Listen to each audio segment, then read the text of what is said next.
Hello. Now I know what you're thinking. You're thinking, the Batman came out a month ago. Why are you talking about it now? And also, this is a book channel. Why are you talking about it now? I'll tell you why. It's because I just saw it last night and I loved it. So I really wanted to talk about that somewhere. And I actually was considering, there was a movie that came out a couple of months ago that I was considering talking about, but I didn't have very positive things to say about it. And I've kind of decided that I want this YouTube channel to, even though it's so easy for me to roast things and I dislike a lot of things, I dislike more things than I like things, I just decided I want to not be known for trash talking things. And I think there's honestly more value to be found in things that you enjoyed, because you can specifically point out what they're doing right, which, yeah. So anyway, and I should add, usually when it comes to superheroes, I am very clueless. My usual experience with superheroes is I've seen a handful of superhero movies. You know, I did see all the Spider-Man movies, the original 3 Spider-Man movies as a child. I saw the Andrew Garfield ones in high school. I saw a couple of Marvel movies in high school. It's usually that I've seen a couple of the movies, and not out of my own, like, deep-seated interest, but because, like, my friends were going to the movies, I'm like, yeah, I'll tag along. That's not the case for Batman. Specifically from when I was in 8th grade till about early 10th grade, I hyper-fixated on Batman. I read as many comics as I could find. I watched the animated TV show. I've seen every single movie, including the animated ones. I've seen the animated ones, I've seen The Killing Joke, I've seen the live action ones. I am oddly defensive of the Joel Schumacher Batmans, even though they're not great. Okay, they are good if you take it for what it is, which is a McDonald's toy commercial. That is, they serve what they meant to serve. Their biggest flaw was that they were supposedly from the same series as the Tim Burton ones, which makes this is not what this video is about. What I want to talk about mostly is, I wrote out the list of thoughts because my brain is scrambled. I want to talk a bit about what makes this movie great, what I really enjoyed about the decisions that were made with this movie. And this will sort of tangentially connect to other Batman performances and stories, but that's not my primary focus. My primary focus is the 2022 Batman. So let's start off with what, the main thing I think most of us have taken away is Robert Pattinson as a very, very emo Bruce Wayne.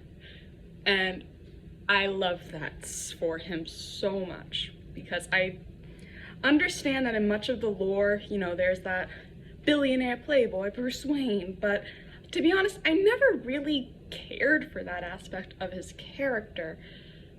Mostly because the concept of the Batman, like, I'm gonna dress up like a bat and I'm going to just pummel criminals in my spare time, is not something to me that a socially charismatic playboy would have come up with. That's more something, like, if you want him to be a playboy, that feels more like Patrick Bateman, coincidentally also played by Christian Bale, who was the Nolan Batman.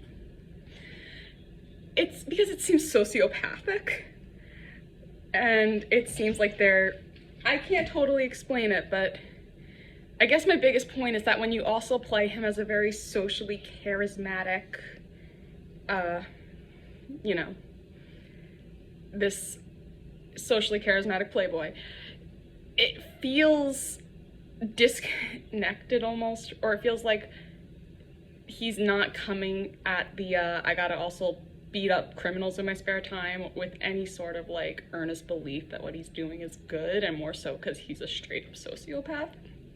Which is fine in certain writings of him.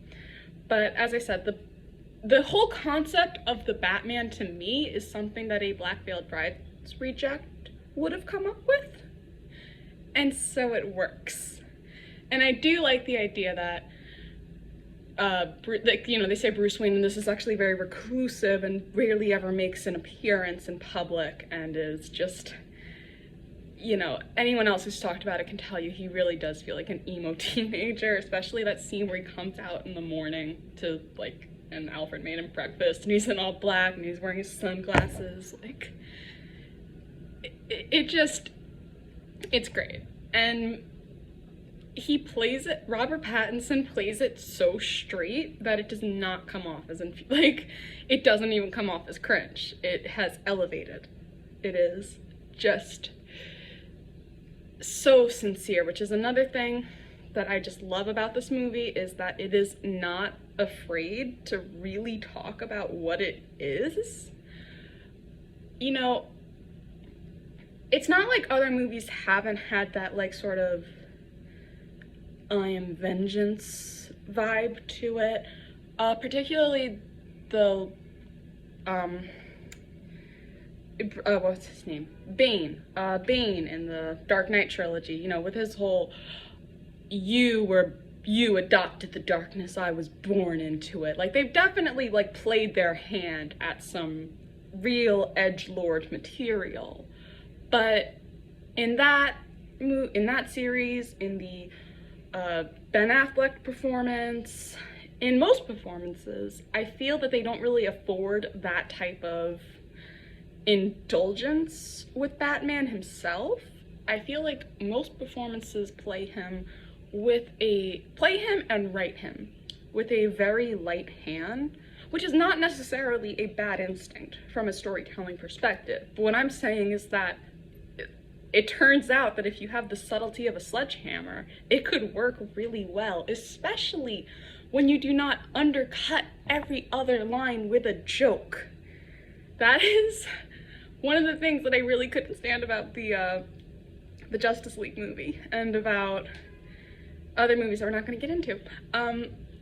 It really frustrates me when movies are afraid of their own sincerity. And when you can when you can just feel that the script and the actors are self-conscious about what they're in, and they're like, yeah, we know this is silly, that's why we are gonna undercut everything with a joke. I could just tell if Zack Snyder could have gotten his hand, not Zack Snyder, if Josh Whedon could have gotten his hands on this script, we would have had in the intro when we get that moody voiceover narration, and Batman is like, some say that I hide in the shadows, but they're wrong. I am the shadows. I just know if he has this way, it would have been I am the shadows, or something. It would have just, it's somehow, if you just leave it alone, it works, because we're all in on this. We've all suspended our disbelief. We are all indulging in ourselves. We are all watching a movie about a man who dresses up like a bat and beats up criminals. You don't need to be self-conscious about it. We're all having fun here. And, a very quick note about the whole shadows thing. One thing you will definitely hear people complaining about with movies in general nowadays, but also this movie, is that movies are so dark. Not tonally necessarily, but visually, everything is so dark all the time, and it's so hard to make things out. And that usually frustrates me, and it kind of frustrated me a little bit with this movie too. There were certain scenes, there's one scene where Gordon and Batman and the Penguin are all talking, and I was like, I want to see somebody's face already. It was so dark.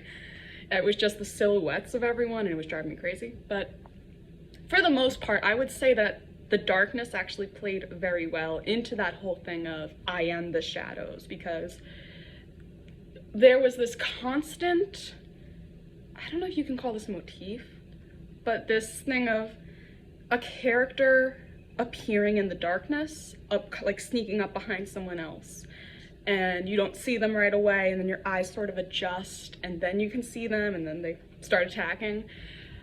That kind of also reminded me of the Halloween movies.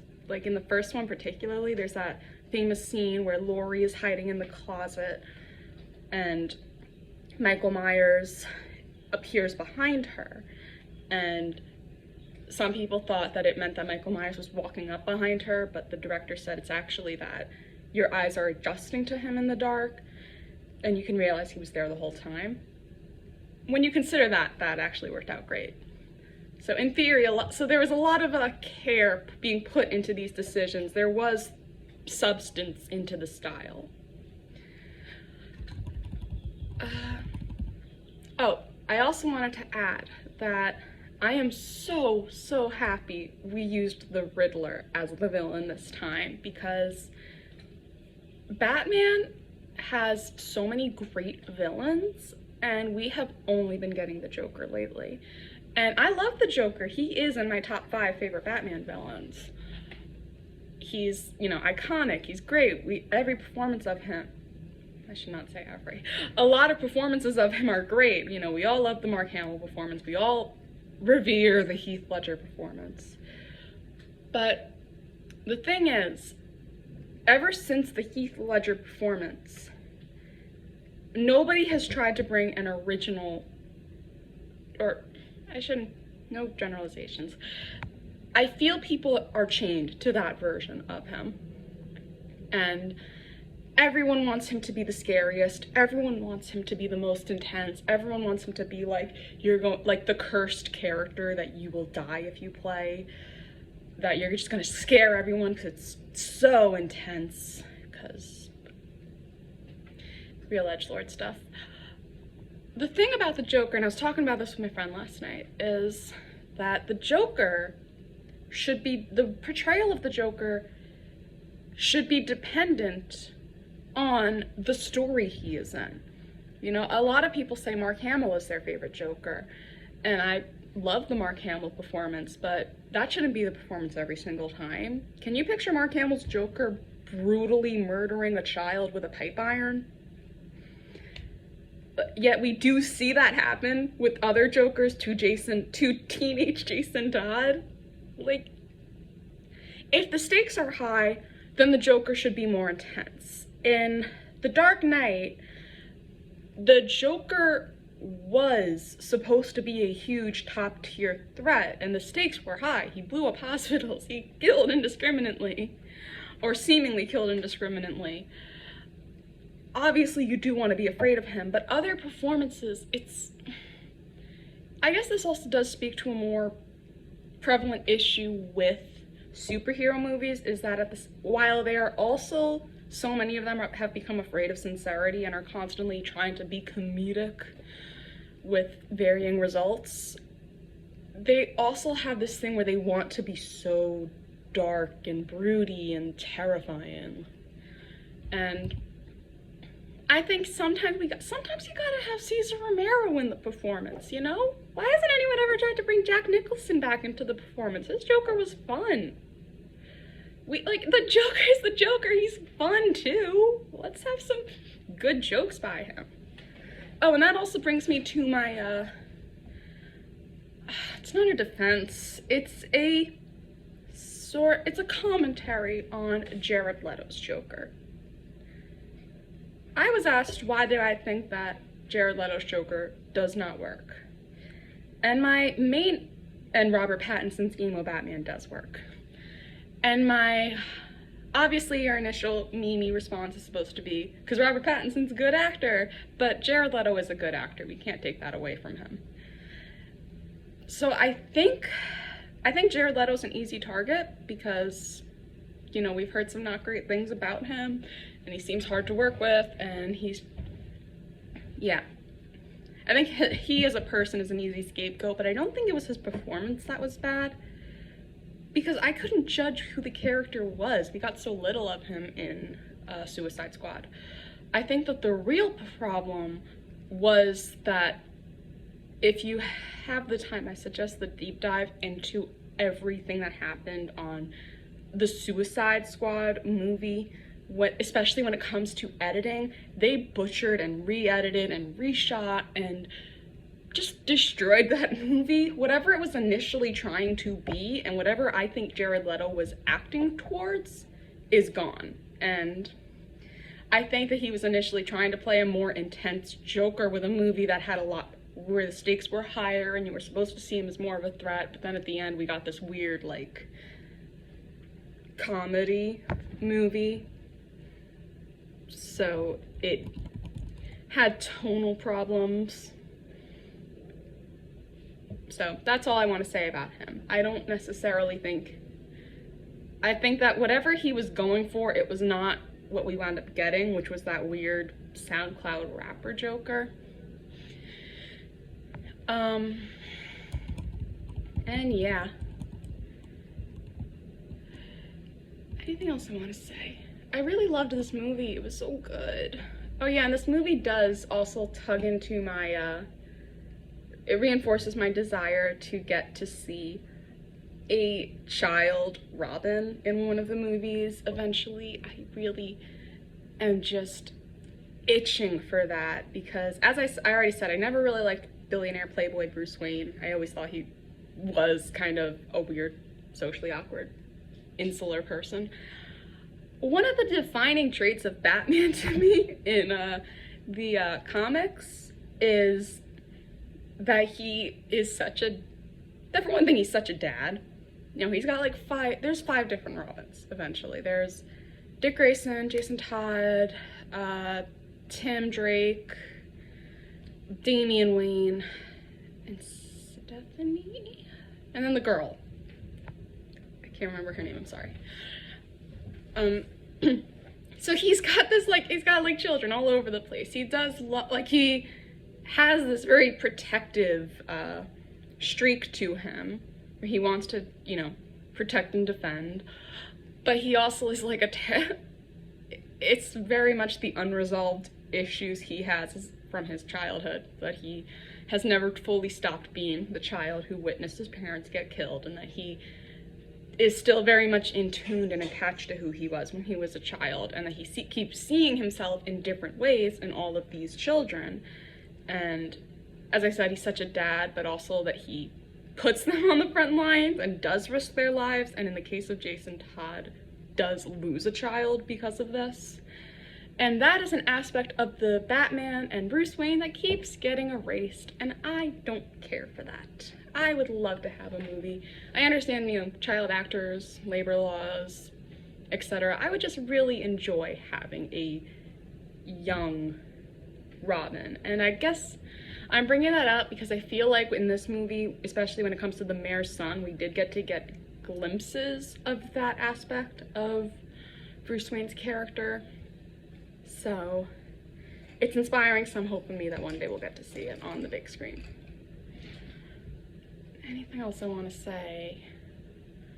The movie was great. Oh, very quick, the Riddler does get to join the growing list of villains who kinda had a point. I don't agree with, like, I feel like I was pretty much with him and his actions and motivations for a good portion of the movie. Really, I only kind of like I might have just been biased, but I was kind of like, you don't have to kill Bruce Wayne just because you're jealous that people cared about him more when he was an orphan child. Could have just been biased because I was very much attached to Robert Pattinson at that point. And I do not agree with him being like, spoilers. I do not agree with him being like, yeah, we gotta kill the entire city. We have to kill the entire city now and flood everyone and kill everyone because change isn't possible, renewal isn't possible. I didn't agree with that part, but he had me in the first half, not gonna lie. So, anyway, in conclusion, the Batman was great. Robert Pattinson's performance was fantastic. This was such a wonderfully written script, and I loved it so much. I'm very happy they put the Joker on back burner for this. We don't always need him. He's great, but we could use a break from him, to be honest. And, yeah, I'm gonna go do something else with my life. Bye!